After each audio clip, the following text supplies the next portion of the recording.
In this video, we are going to have a very detailed discussion for the next 30 minutes on the implication of having the next president as John Dramani Mahama. And I'm going to be taking it from a lot of different perspectives. We are going to look at what the exchange rate currently is, what it was previously when he was president, and whether you should wait or not, especially when it comes to building.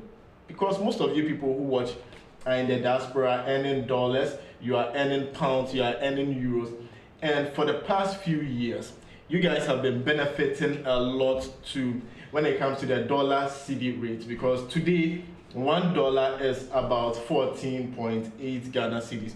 Meanwhile, at a point in time, it went to about 17, and so even if you had just like $100, it was a lot of money. That was close to 18,000 cedis at a point. 1,800 cedis at a point in time this same year. And so when you send even $100, it's able to do a lot for you. Now the political climate is changing. First of all, one of the major impacts that Mahama government is going to have on Ghana is infrastructure development. This is going to lead to increased demand for building materials, because if history is anything to go by, Mahama in his first term as president did a lot of infrastructure projects, including what you are currently seeing on your shots, which is the ultra-modern, very beautiful, state-of-the-art University of Ghana Medical Center. You think this is a 3D rendering or something, but no, this is what the structure actually looks like today.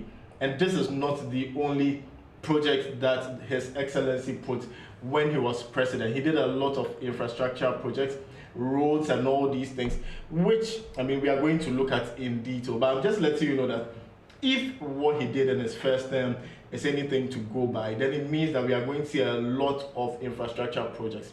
And now, because we are going to be seeing a lot of that, government is going to need more materials than the ordinary individual who is building a 1-bedroom house, 2-bedroom house, 3-bedroom house, because you cannot compete on the same scale with this facility, not at all, right? Can you imagine the quantity of materials, cement, iron rods, chippings which went into this construction versus even if you are putting up a 5-bedroom house, you are not going to get anywhere close. And this is like his last term in office, right? So he has a lot to live up to. He has a lot of impressing to do. If he is going to leave a legacy for Ghanaians to consider to even re-elect the NDC party. And so there's a lot of things which are at play here, and I've carefully studied it. Now what I want us to even start with is the exchange rate and the impact of the exchange rate for His Excellency John Dramani Mahama. Now, what I want you to look at is what the exchange rate has looked like for the past few years. Now, in 2016, right, that was when John Dramani Mahama was voted out. The dollar rate when he was leaving in December 2016 was about 4.14. But if you go through 2016 carefully, you notice that the dollar rate actually went very high in certain periods, even exceeding 4.26, etc., 4.36, all the way in 2015, right? And this is very typical of most governments. When they are about to leave power, what they tend to do is that they want to look good, right? So they want to say, when I was leaving, it wasn't almost 5 that it was in the previous year. It was 4.14. And so today, when the two political parties are arguing, NDC says, in our time, the dollar it moved from 1 to 4. In your time, it has moved from 4 to 16 or 4 to 17.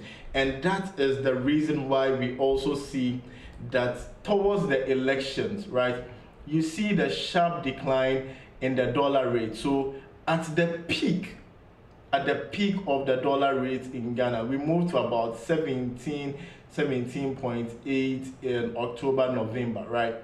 And then now it is sitting at 14.87. The reason why it is sitting at 14.87 is because this current government, which is exiting, right, doesn't want it to be said that they left government with the dollar rate at 17. So whatever they will do to bring the dollar rate down, that is exactly what they are doing to ensure that they can come back next 4 years and say, when we're leaving, it was from 4 to 14, and that's like less than the 4 times that the NDC did. Now this is very, very important because pay close attention here. The president, John Dramani Mahama, the incoming president, is also going to do whatever he can to make sure that the dollar rate to the CD is not as bad as he came to meet it. And so whatever economic reforms he's going to do, whatever he's going to do it. For you in the diaspora, this is going to impact you significantly because let's assume that the dollar rate for the next 4 years doesn't increase by 4 times, right? If it increases by 4 times, we are doomed in this country. It's good for you when it gets to 20 because $100 then is equal to 2,000 cedis, and that can buy you about 20 bags of cement. But picture this for a moment. If the $100 is now 1,000 cedis, that is probably going to buy you 10 bags of cement. And so there are a lot of things to consider. I wish I could say that if the dollar dropped to 10, people would reduce the price of land and buildings that they are selling. But in Ghana, it doesn't happen that way. They will tell you that when they were building the house, the dollar was 17, and so they can't sell it anything less than what it is today. You understand? And so Ghana has a very interesting situation. Now, comment where you are watching from, really, really important. Comment your thoughts on the elections in Ghana, and then comment what you think is going to be the impact of a John Dramani Mahama, presidency for the next 4 years. Really, really important. Comment where you're watching from. Now, let's continue. So that's the first thing, the lot of infrastructure developments that's going to happen. So we spoke about just one of them, the UGMC. The next one is in his previous, government, he did airports and a whole seaport. Now, the reason why I'm looking at history to define the future is that we usually learn from history. The Bible says that what has been is that which will be. There's nothing new under the sun.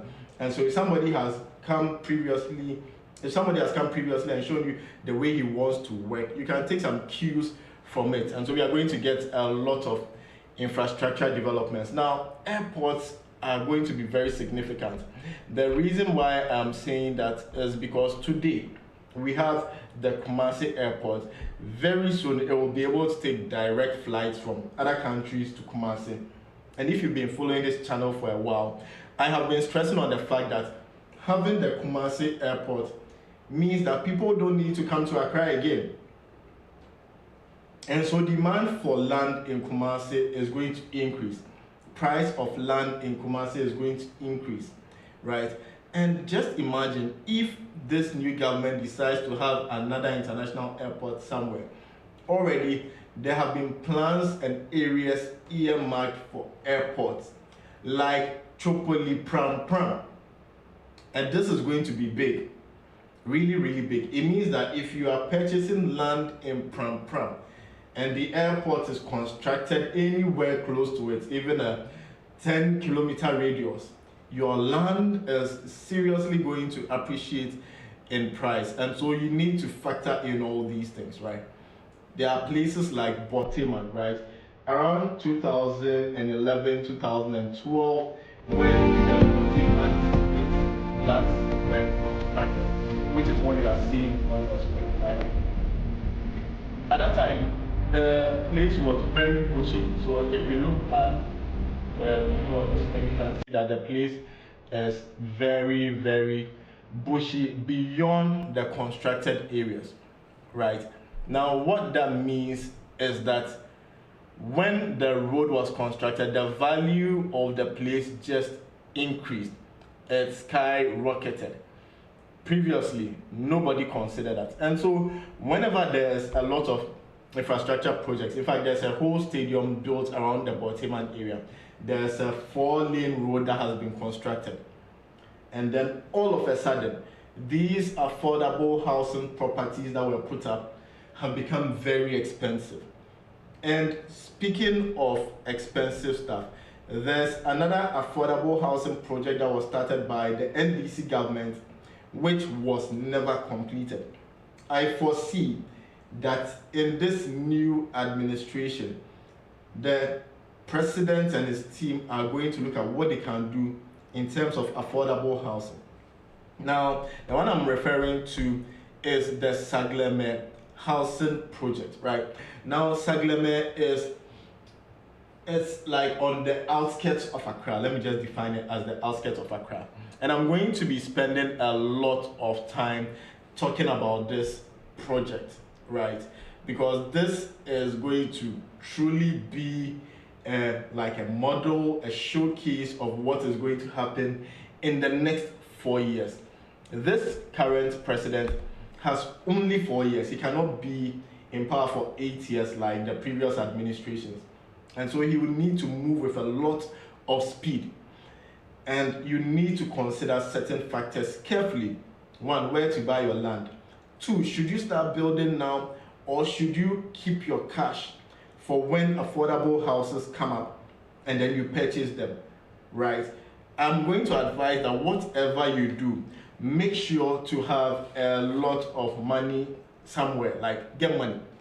Get money. Things are about to change in Ghana because this president has a short time and he needs to impress.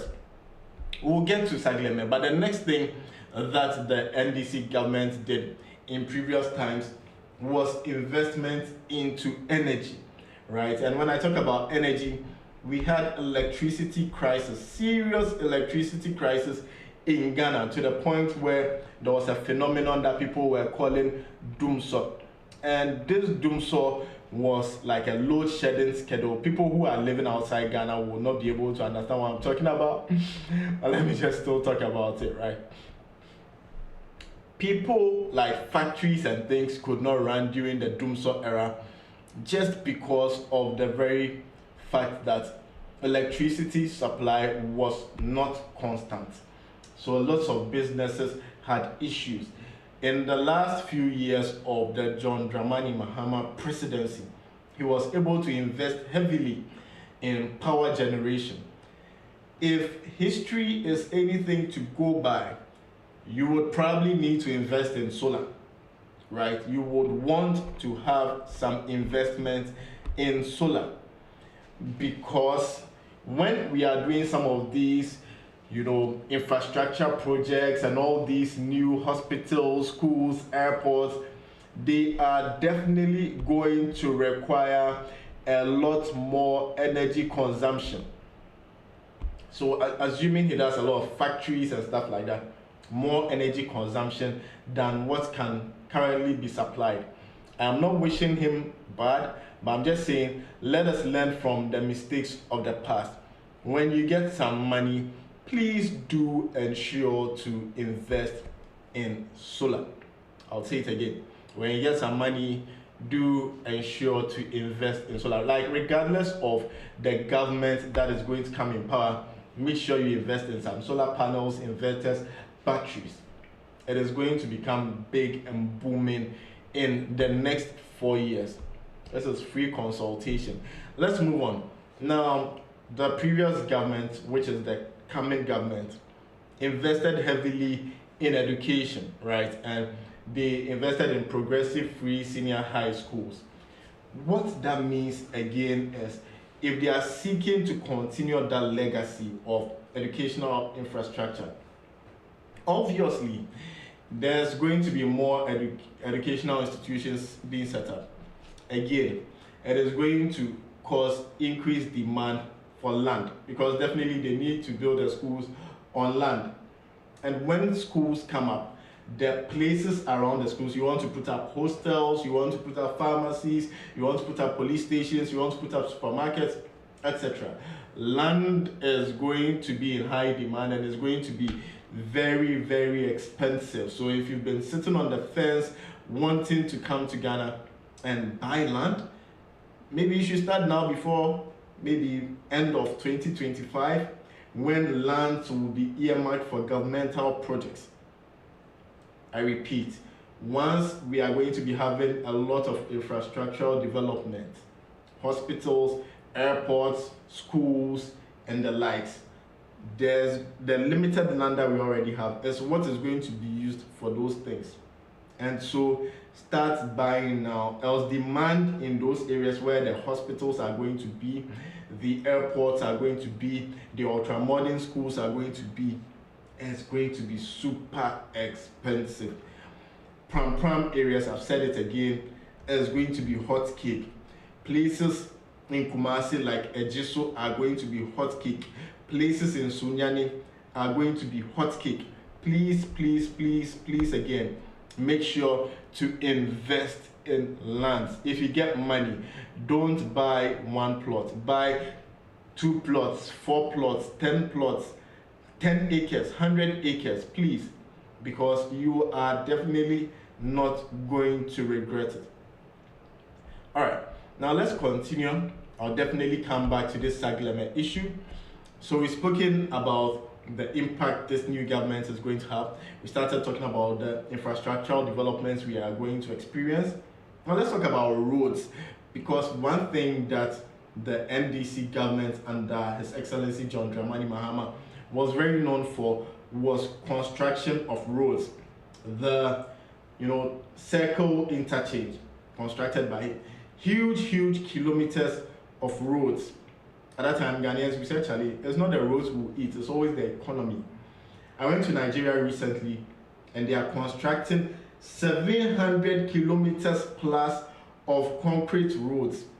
If he's watching what his colleagues in other countries are doing, 700 plus kilometers of concrete roads, not asphalt, not coal tar. He will probably also want to construct concrete roads. And again, it's going to cause increased demand for cement, for iron rods, for chippings, and all these things. So if you have a building project, please start now. Don't wait for prices of building materials to reduce. Start now, because the demand there is going to be there like that. Now, the fact that roads are going to be constructed also tells me that you don't necessarily need to buy expensive land in the middle of town, right? Especially if we get our act right and we get the railway system sorted